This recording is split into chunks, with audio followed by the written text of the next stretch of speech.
Pregnancy मध्ये कुठली skin आणि हेअर प्रोडक्ट्स वापरावी असं विचारणारे खूप फोन आणि मेसेजेस आले। नमस्कार, मी डॉक्टर मंजिरी जोशी। तर त्वचा हा शरीरातला सर्वात मोठा अवयव आहे।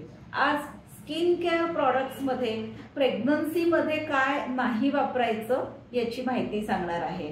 तर salicylic acid, retinol, sulphate, paraben, hydroquinone, synthetic fragrance, खूप स्ट्रॉंग स्मेल असलेली इसेन्शियल ऑइल्स, केमिकल युक्त सीरम, मिनरल ऑइल अशी हार्मफुल केमिकल्स असलेली प्रोडक्ट्स वापरू नका। काळजी घ्या।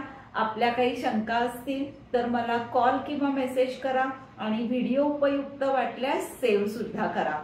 अशाच माहितीपूर्ण व्हिडिओसाठी डॉक्टर मंजिरी जोशी यांच्या इंस्टाग्राम आणि फेसबुक पेजला लाईक, शेअर आणि फॉलो करायला विसरू नका।